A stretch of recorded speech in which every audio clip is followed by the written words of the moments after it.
We're now going to be speaking with the Chief Executive Officer of the Nigerian Economic Summit Group, Dr. Tayo Oduloju. Good morning and thanks for joining us. Or good afternoon, I beg your pardon. Good afternoon and thanks for having us. It's been great to have New Central at the summit. Absolutely. So first of all, congratulations. The Vice President was here and he made some really strong points. You know, I think a lot of people took one or two things from. So let's start with talking about the journey so far. You know, just like we've been asking everyone from NESG. 30 years, where are we today? And, you know, are there certain things that you can point to as reasonable goals that have been achieved?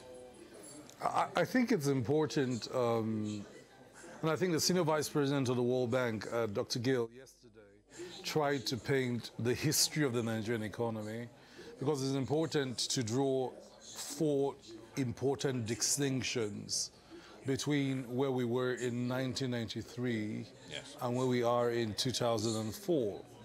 In the early 80s, we experienced a major crisis that came from what you call the diversification of the Nigerian economy.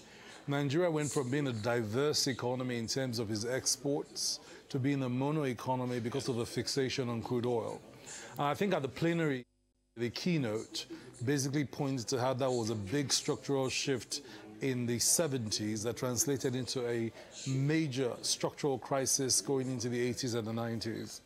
So in the 90s, by the time the NESG had its first Nigerian Economic Summit in February 1993, already we're dealing with fantastic levels of inflation, unemployment, an overdependence on oil, a large budget deficit, food scarcity were on the streets of Nigeria, and basically a massive state capture. At that time, government thought about itself as being the commanding heights of the economy. Most sectors of the economy was driven and led by a government monopoly. NEPA drove power, NITEL drove telecommunications, government ran your pensions, and we had these queues of millions of Nigerians trying to get their pensions out of government. Television didn't have guys like you because it was largely regulated, with NTA being the major dominant television station. You know, so any sector you pointed to outside of manufacturing and agriculture had complete state dominance. And because of a long period of military rule, Nigeria was a pariah state, isolated in the multilateral system, isolated in the global world order, and struggling. So we describe that Nigerian economy as closed, as unsustainable, uninclusive, because of the headcount on poverty at the time, uncompetitive because Nigeria was not, other than crude oil, was not contributing anything to the world. And people forget now, but that the first Japa syndrome happened around that time, what I call Japa 0.0. If you were alive at that time, you will have seen on television an NTA advertisement sponsored by the National Orientation Agency. It will show a guy called Andrew about to check out of Nigeria, and you will see something where it says, "Don't be an Andrew, don't check out of Nigeria," or something. Now, it was within that closed, massive state capture that we were formed, with a mission to create an open, globally competitive, more inclusive and sustainable Nigerian economy. So between 1993 and 2007, we went from being a closed economy to the early stages of opening Nigeria up.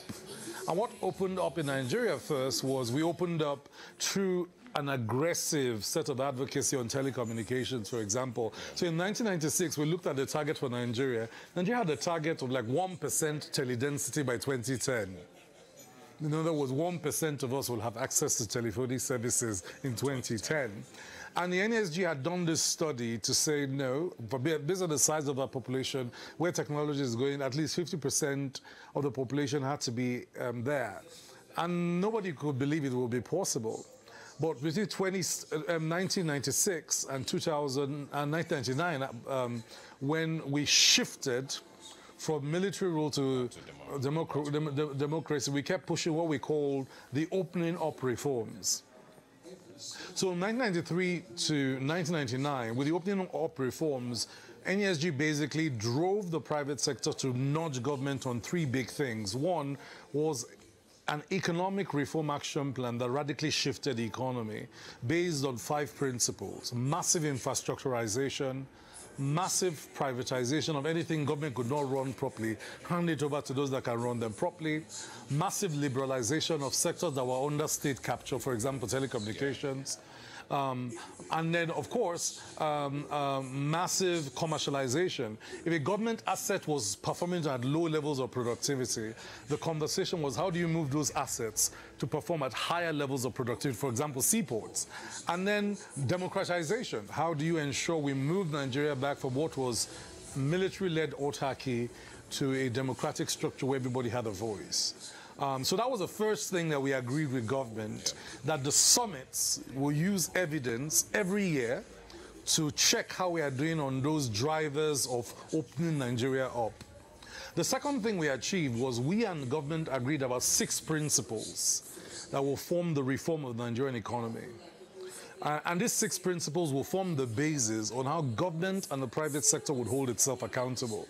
So in 1993, we agreed on principle 1, which was democratic principles as the foundation for a modern Nigerian economy. In other words, where we don't have equal rights, it's almost impossible to... Where we don't have equal rights to participate equally in Nigeria's societal and economic development, you cannot begin to discuss a modern Nigerian economy. And that meant that government, by design, will be more democratic. An open government, an open private sector, an open parliament will be the way we go. The second principle was the rule of law. Because you cannot have the rights of everybody protected when there's rule by law. You know, so in the honor of the military, the rule applied to everybody, but they didn't seem to apply to military people. So the goal with that was to ensure that you had the rule of law, which was principle number 2, apply.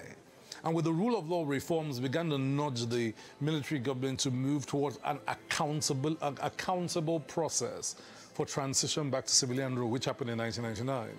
The third principle was governance in the national interest, that we wouldn't gather together and discuss political interests or other people's interests. We will use the evidence from the data to hold all stakeholders accountable. And that's why when you look at the structure of the summit, which you've now observed yesterday, it begins with accountability. The private sector gives account, the government gives account, and then we say where we are, and then we then have a conversation about it. So the summit is based on the evidence. It's not based on political party in power. It's not based on partisan interests. It's not based on private sector interests. It's based on the national interest. Now, the fourth principle is then, if you want to build a modern economy, the government doesn't have all the money required to build a modern economy. In fact, at that time, we did a study that showed that at the current rate of government budgeting, it will take Nigeria 300 years to build 300 years to build modern infrastructure. So it became clear, if you want to build modern infrastructure, bring private capital in. So the fourth principle was private sector-led investments. Now, if you want to bring private sector-led investments, the environment has to be conducive. So principle number 5 was create an enabling environment for the private sector investments to come. Now, principle number 6 is private sector-led investments will not stay if you do not protect free markets and free enterprise. If you're going to stifle my ability to own land, to own assets, okay, to make a profit maximization from my enterprise, then I'll go elsewhere. So these were the 6 principles agreed. And then what we began to do was we created the third success was we created an economic reform action plan that formed the basis for something called the Vision 2010. 90% of that document was written by us in the private sector, not Abacha, by the way. It was always presented as yeah, as Abacha. and our founding fathers like Chief Asiodu, Ernest Undukwe, Pascal Dozier, Hayatuddin Mohammed, Ahmed Joda were key to creating this document as a way to point Nigeria with a plan about where we needed to go. So what we did was that there was no, the military space did not allow us to progress, but we won three things under the military. Yeah. One, the autonomy of the central bank. Before 1993, central bank was not autonomous. So we fought to shift the autonomy of the central bank in the Reform Action Plan. And in 1995, the central bank decree created and birthed its real autonomy. Okay, and that allowed for the monetary system that we see today. So people ask us today, what's your business with this central bank thing? Our business was that we were key to fighting for its autonomy. Yeah. And today with its autonomy, we think it's important to hold institutions like that accountable. But as Nigeria opened up, we then had space with a democratic government to then drive key reforms. So the telecommunications proposal in 1996, in 1999, the government allowed us as private sector to participate in the National Telecommunications Review of 1999. In that review, we said NITEL could no longer be the only player in telecommunications, open it up. It created the liberalization roadmap, and 3 years later, it birthed the GSM revolution that we now celebrate today. Today, we have a tele-density of almost 100%. So in 30 years, our advocacy, our holding government accountable, our reform action took us from minus 1% with the goal to achieve 1% by 2010 to 2024, where we are almost 100% teledensity. Yeah. Like it's fantastic levels of transformation in telecommunications. So because of time, right? I also want us to mention, are there parts of the whole journey that you felt disappointed? Absolutely. Either through failed government or weak government policies, government inaction, administrations that really just, because I mean, people will always point out, we moved from 2014, an economy of 574 billion to currently 258, I think, billion. Absolutely. So what parts for you are the most disappointing? So I think the first thing is to say, the lesson at the NESG is that Nigerians must hold everyone to accountable all the time. Everybody in office accountable all the time. Because it takes time for change to happen. So imagine that you advocated for something in 1996. It didn't happen till 2003. Yeah. That's almost, 7 years, right? We advocated for pension reforms in 1999. It didn't happen until 2002. So if you imagine we gave up in 2000. Yeah. We advocated for seaport reforms in 1997. It didn't happen till 2004. So reforms take time, and citizens need to hold policymakers accountable to get results. Second, in 30 years, we went through a period of 5 years of setting Nigeria up for growth, 8 years of real solid growth, and I think the speech yesterday pointed to that. And then we went into a decade of decline. Yeah. So policy matters. One of the lessons of the last 30 years is the ideas that are in the heads of our political leaders matter. It matters that citizens interrogate how policymakers are thinking and how they are executing and hold them accountable.